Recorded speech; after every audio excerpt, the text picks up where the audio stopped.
திராவிட இயக்கத்தின் முன்னோடிகளுள் மூத்தவர் திராவிடமணி ரெட்டமலை சீனிவாசனார்.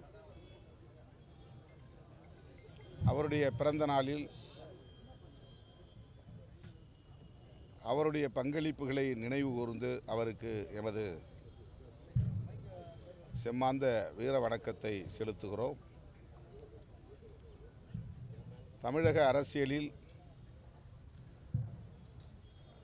ஏன் அகில இந்திய அரசியலில் பெரிய தாக்கத்தை ஏற்படுத்திய ஒரு போராளி திராவிடமணி ரெட்டமலை சீனிவாசனார்.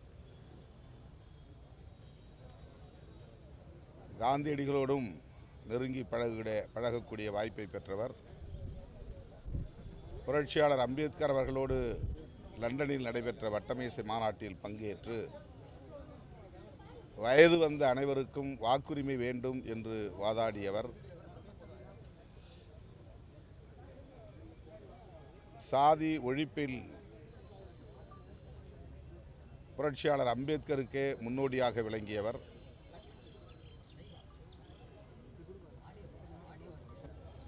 பறையன் என்னும் பெயரில் ஒரு இதழ் அவர் நடத்தினாலும் அவருடைய இலக்கு சாதி ஒழிப்பாகத்தான் இருந்தது. இன்றைக்கு நாம் தலித் என்கிற சொல்லை எந்த பொருளில் உச்சரிக்கிறோமோ அந்த பொருளில்தான் ரெட்டமலை சீனிவாசன் அவர்கள் இந்தியா முழுவதும் இருந்த தீண்டப்படாத மக்களை குறிக்கும் பொது சொல்லாக பறையன் என்கிற சொல்லை பயன்படுத்தினார். ஒரு குறிப்பிட்ட தமிழ்நாட்டில் உள்ள ஒரு குறிப்பிட்ட சாதியின் அடையாளமாக அதை அவர் முன்னிறுத்தவில்லை. அந்த காலத்தில் ஷெட்யூல் காஸ்ட் என்கிற சொல்லும் பயன்பாட்டில் இல்லை, புழக்கத்தில் இல்லை. அன்டச்சபிள்ஸ் என்கிற தீண்டப்படாதவர்கள் என்கிற சொல்லாடல் தான் அன்றைக்கு அதிகார வர்க்கத்தினரிடம், ஆளும் வர்க்கத்தினரிடம் புழக்கத்தில் இருந்த ஒரு சொல். அப்போது ஒடுக்கப்பட்ட மக்களை ஓரணியில் திரட்டுவதற்காக அவர் எடுத்துக்கொண்ட முயற்சி மகத்தானது. புரட்சியாளர் அம்பேத்கர் அவர்களோடு இணைந்த பிறகு அவரை தலைவராக ஏற்றுக்கொள்ளக்கூடிய பெருந்தன்மையும் பக்குவமும் அவரிடத்திலே மேலோங்கி இருந்தது. அதன் பின்னர் அவருடைய அரசியல் புரட்சியாளர் அம்பேத்கரின் திசை வழியிலேயே பயணித்தது என்பதுதான் வரலாறு.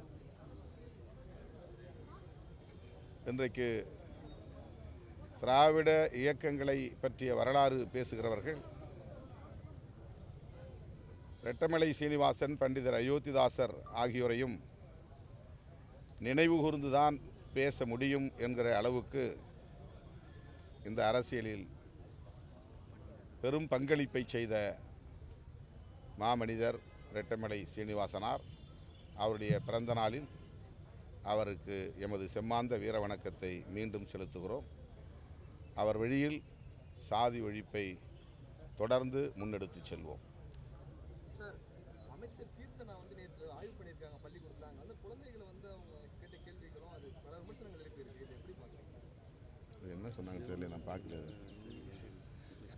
இங்கிலீஷ் இப்போ தெரியல. குழந்தைங்க அரசு பள்ளிகளில் மாணவிகள்கிட்ட தன்னுடைய ஆங்கில புலமையை காட்டுவதாக எதிர்கட்சிகள் விமர்சனம் வச்சிருக்காங்க. குறிப்பாக அங்கே இருக்கக்கூடிய பள்ளி மாணவியிடம் ஆங்கிலத்தில் கேள்வி கேட்டு அவங்களுக்கு ஆங்கிலம் தெரியல அப்படின்ற மாதிரியான முன்னெடுப்பை எடுத்து அந்த கேள்வியை கேட்டிருக்காங்க. தன்னுடைய ஆங்கில புலமையை காட்டுறதுக்காக எதிர்கட்சிகள். அமைச்சர் கீர்த்தனா இதற்கு பதில் சொன்னால் சிறப்பாக இருக்கும். தொடர்ந்து இது போன்ற குற்றச்சாட்டுகள் சார். அரசு பள்ளிக்கு போறாங்க, பல்வேறு இடங்களில் சென்று ரீல்ஸ் எடுக்கிறாங்க, அதில் கட்சிக்காரங்களும் ரீல்ஸ் எடுக்கிறாங்க, குற்றச்சாட்டு வருது தொடர்ந்து. அரசு அலுவலகங்கள் இது மாதிரி பொது இடங்களுக்கு ஒரு சென்சிட்டிவிட்டி இல்லாமல் சில விஷயங்களில் அமைச்சர்களே ஈடுபடுவது ரொம்ப ஒரு தவறான ஒரு முன்னுதாரணமாக இருக்குன்றது தான் குற்றச்சாட்டாக வைக்கிறாங்க. ஒரு சென்சிபிளாக இருக்கணும் அப்படின்றது தான் அந்த ஒட்டுமொத்தமான கான்செப்ட். அதை எப்படி பார்க்குறீங்க? அமைச்சர்கள் மட்டுமின்றி அதிகாரிகள் அனைவருமே எங்கு சென்றாலும் இந்தியா முழுவதும், உலகம் முழுவதும் இப்போது ரீல்ஸ் போடுவது என்பது வாடிக்கையாக மாறியிருக்கிறது. ஒரு குறிப்பிட்ட ஒருவர் தான் அப்படி செயல்படுகிறார் என்று நாம் சொல்ல முடியாது. சமூக ஊடகம் வலிமையாக உள்ள இந்த காலச்சூழலில் ஒவ்வொரு அசைவையும் சமூக ஊடகங்களில் பதிவு செய்வது தவிர்க்க முடியாததாக மாறியிருக்கிறது. அது பொது ஒழுங்குக்கு கேடாக இருக்கும் என்றால் நாம் சுட்டி காட்டுவோம். கட்டாயம் அமைச்சர்கள் அதை உள்வாங்கிக் கொள்வார்கள், தேவைப்பட்டால் அதை தவிர்ப்பார்கள் என்று நான் நம்புகிறேன். நீங்கள் சொல்லுகிற எந்த காட்சியையும் நான் பார்க்கிற வாய்ப்பு எனக்கு கிடைக்கவில்லை, பார்க்க இயலாமற் போய்விட்டது. ஆகவே அது குறித்து மேலும் கருத்து சொல்ல எதுவும் இல்லை. அது போதும், அது கேள்வி பாருங்க. அவங்க விளக்கத்தையும் நான் பார்க்கல. அவங்க விளக்கத்தையும் நான் பார்க்கல. திமுக தலைவர் அறிவிச்சாருன்னு சொல்லியிருந்தீங்க. அது வந்து கூட்டத்தில் இடம்பெற்ற அமைச்சர்கள் பங்கேற்றதுக்கு அப்புறம் எப்படி அது கூட்டணி தொடரும்? அது ஆட்டோமேட்டிக்கா வெளியே வந்ததுக்கான அர்த்தமாக தான் ஆகும்.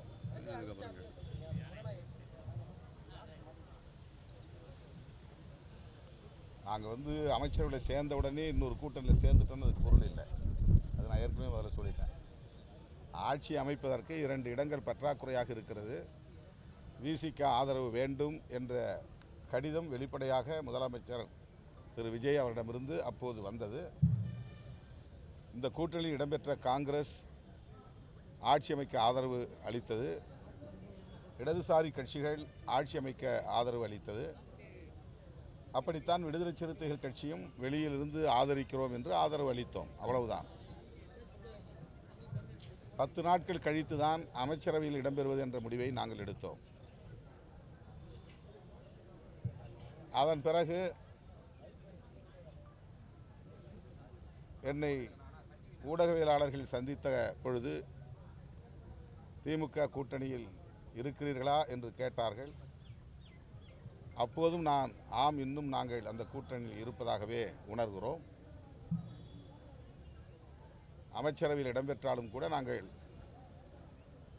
தவேக கூட்டணியில் இணைந்து விட்டோம் என்று சொல்வதற்கு அதிகாரபூர்வமான எந்த நிகழ்வும் நடைபெறவில்லை என்ற கருத்தை சொல்லியிருந்தேன். இப்போது ஜூலை 1ஆம் தேதி கூட்டணி தொடர்பாகத்தான் முதலமைச்சர் ஆதரவு நல்கிய கட்சிகளோடு பேச்சுவார்த்தை நடத்தினார், பேசினார், கலந்தாய்வில் பங்கேற்றார். ஆனால் அந்த கூட்டத்தில் இறுதி முடிவு எதுவும் எடுக்கப்படவில்லை. ஆகவே அதன் பொருள் என்ன? இன்னும் தவேக தலைமையில் ஒரு கூட்டணி அமையவில்லை என்றுதான் பொருள். விடுதலை சிறுத்தைகள் கட்சி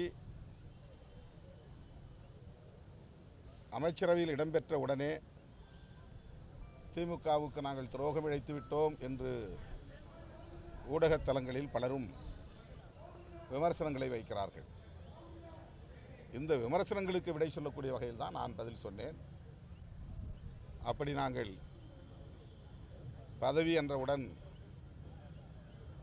திடுமென ஒரு கூட்டணியை உதறிவிட்டு ஓடிவிடவில்லை. எடுக்கிற முடிவுகள் ஒவ்வொன்றையும் அப்போது கூட்டணி தலைமை என்கிற முறையில் அண்ணன் ஸ்டாலின் அவர்களிடத்திலே கருத்துக்களை பகிர்ந்து கொண்டோம். அவரை சந்தித்தும் பேசியிருக்கிறோம்.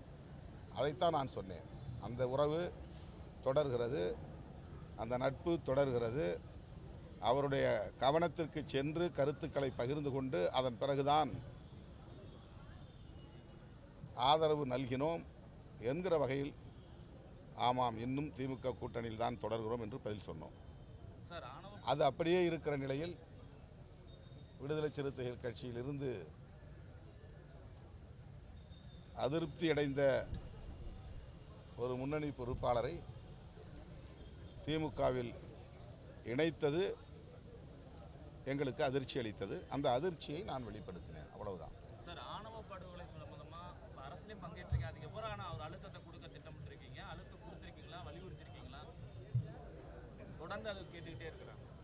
தொடர்ந்து நாங்கள் அந்த ஆட்சியிலும் வலியுறுத்தினோம், இந்த ஆட்சியிலும் வலியுறுத்துகிறோம், தொடர்ந்து வலியுறுத்துவோம். ஒரு நல்ல முடிவு எட்டும் வரையில் வலியுறுத்தி கொண்டே இருப்போம்.